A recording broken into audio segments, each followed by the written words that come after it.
Alright, hello guys, how's it going? In today's video we're going to be talking about the upcoming temperature pattern basically into the first week of July. Now before I get started with this video though, I would ask that you do subscribe if you do like weather related content, and also make sure to share this video with your friends, family, and social media.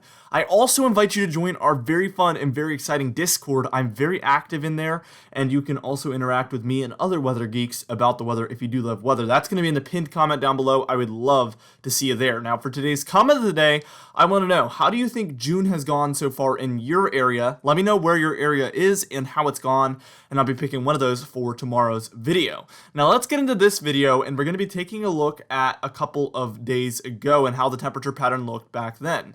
So this was all the way back on Monday, June 22nd, and as you can see, we were dealing with some much colder than normal conditions throughout, especially the central United States, but even extending into some of the eastern United States as well.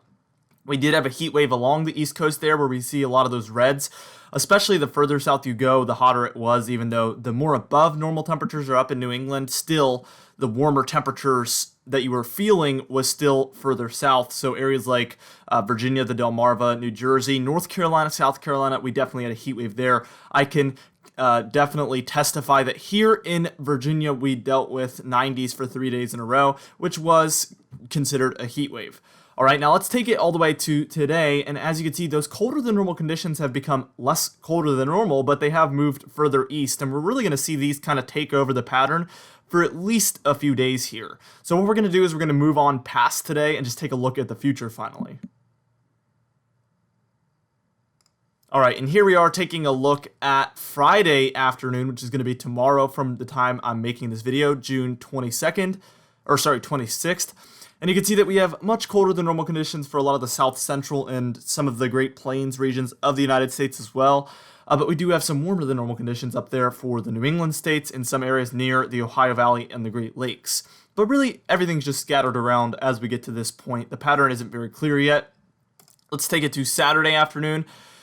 And you can see those colder than normal conditions build in for the south central United States as well as for some of the deep south states as well. But the southeast and some of the mid-Atlantic states there are dealing with some warmer than normal conditions by this point, as well as the upper Midwest. Let's take it to Sunday afternoon, June 28th. And as you can see, we're still dealing with these colder than normal conditions for the south central, the deep south, and now even the southeastern United States. Also, along the northeast coast and the New England coast there, we do have some warmer than normal conditions, as well as for the Great Lakes regions and the Midwest and the Great Plains once again. All right, now what we're going to do is we're going to move on towards Monday afternoon, June 29th, and we're just going to move on from that point forward, where we're going to finally see our pattern set in that we're expecting to take over kind of for the end of June, beginning of July timeframe. Now, the trend moving forward is warm in the north, colder in the south compared to normal. That is, still, it's going to be pretty averaged out, and we're going to see similar conditions from north to south, actually, which will be quite interesting. Here's Monday, June 29th, and as you can see, some colder than normal conditions still for the south central and even in through the southern Appalachian Mountains or the Smoky Mountains. Even some of the southeast states like Georgia and Alabama, they're seeing some blues as well. But overall, mostly the cold is out there for the west now by this point, and that's what we call a negative PDO pattern, and that's usually the type of pattern that really allows for the warmer than normal conditions to build in to the eastern United States. And sure enough, that's what it looks like here is trying to take place. Let's go ahead and take it to Tuesday afternoon, and you can see it pretty much just intensifies that pattern. We still see that negative PDO, or PNA, sorry. We see that upper Midwest, Great Lakes, Ohio Valley, and Northeast starting to really build in with the warmer than normal conditions. New England is still holding on to a little bit of that cold air, but really the southeast, the deep south, and a lot of the south central United States do have some of those slight blues around, which is going to be a cool down from what you're used to this time of year. That's where we're seeing 4 to 8 degrees below average. So yeah, if you average 90, you're going to be more towards the lower 80s there. Obviously, a lot of those areas do average in the 90s, so you just have to do the math. Now, let's go ahead and take it to Wednesday afternoon, and again, the western United States still dealing with that colder than normal conditions there, and then the southeast, same story, as well as the deep south and the south central United States, but the upper Midwest, the Great Lakes, and New England still dealing with the warmth overall. We do see that the coastal United States there, the east coast of the United States, is dealing with those colder than normal conditions from light blues more towards the 4 to 6 degrees below average Celsius. So we are dealing with a little bit of a cool down there for the eastern seaboard here by this point on Wednesday, July 1st. What we're going to do is we're just going to move on towards July 2nd, July 3rd, July 4th, July 5th. And after that, we're finally going to take a look at the 5-day increments just so you can get an idea for that. And then we're going to take a look at what NOAA has to say. We're even going to take a look at their July forecast, which is very exciting. As you can see, we're by July 2nd here on Thursday in the afternoon hours. Again, the west is still cool, which means we're still going to have warmth somewhere in the eastern United States. In this case, it's very far north for Canada and a lot of the upper Midwest, the Great Lakes, and the New England states. Some of the Ohio Valley is getting in on some of these hotter temperatures as well.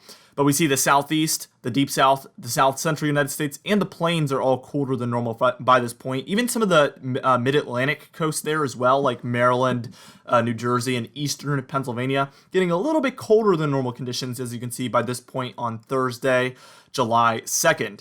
Let's take it to Friday, July 3rd, and it's really the same story. Warm to the north, cold to the south, but the cold in the west is starting to dissipate a little bit, which means we're probably going to see a pattern switch at some point in the future. Let's take it to Saturday, July 4th here.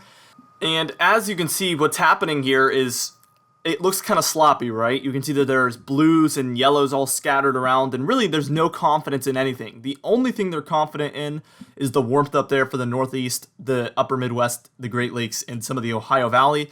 Everything else just seems kind of scattered on. I always say it looks like a toddler finger painted on a map here, and that's exactly what this looks like. That means the model has pretty much lowered in its confidence in what it's saying. So this is going to be the last frame we take a look at here because of that. The confidence this model has lowered significantly, which means my confidence in it has lowered as well. So we're not going to move any further forward. I hope that makes sense. So what we're going to do is we're going to move on and we're going to take a look at the 5-day increments. And then we're also going to take a look at NOAA's 6 to 10 and their 8 to 14 day outlooks. And then we're going to take a look at their exciting July outlook, which my July outlook is coming out on July 1st. So be on the lookout for that as well. Also coming up, we have a new fall forecast coming out, our second fall forecast, and some other exciting forecasts coming out very, very soon. So I hope you guys are excited for that as well. All right, so taking a look at the 5-day increments, as you can see here, this one's going to be from the 25th of June through the 30th of June. So as you can see, again, colder there for the deep south and the south central United States, a little bit cooler than normal. And then we have some warm temperatures for the Great Plains, the upper Midwest, and some of the East Coast there in this 5-day increment by June 30th. But as we take a look at July 1st through July 6th, the pattern that we're talking about takes place. We see that the upper Midwest, the Great Lakes, the Ohio Valley, and the Northeast are warmer than normal. And then we see some colder than normal conditions down there for the deep south, the south central United States, and some of the southeast coast as well. And this looks to be the pattern from, again, maybe about, I would say June 28th through about, again, the 6th of June or the 7th of June. And then from that point forward, the models have lost confidence in what they're expecting. So really, after that point, it becomes kind of a question mark. We're going to have to move forward and figure that out as we get closer, to say the least. But again, our July forecast is coming out on July 1st, which will tell a lot of the whole story of what we're expecting for the month of July. All right, now let's take a look at NOAA's 6 to 10 day temperature outlook.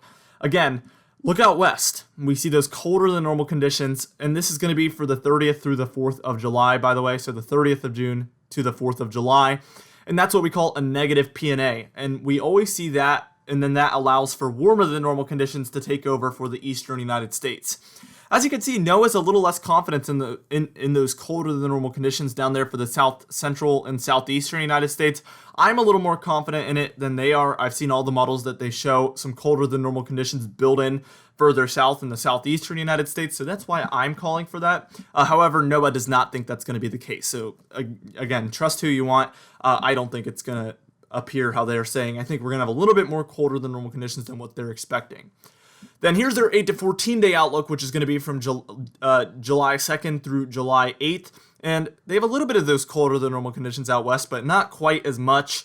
What happens is we see these colder than normal conditions, or I guess average conditions, built in for the southeastern United States and the deep south still, they don't really have any confidence that there will be any cold air. But they do think that the warmer than normal conditions will be very, very widespread throughout the upper Midwest, the Great Lakes, the Ohio Valley, and the Northeast and New England states there from the 2nd through the 8th of July.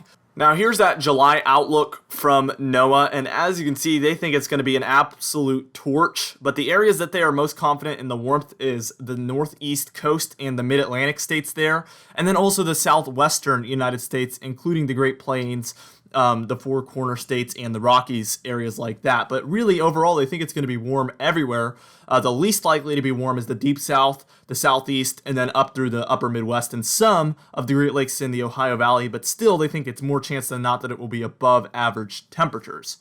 All right, now for today's comment of the day, I asked you guys, how many storms do you think we will see throughout the month of July? And Mr. Green and Purple said, I'd go with 2 to 4 or perhaps 4 to 6 storms throughout July. And I think I agree. I think we're going to have a lot of storms throughout the month of July. And I think at least 2 is a very, very safe bet, but I think it could be more even.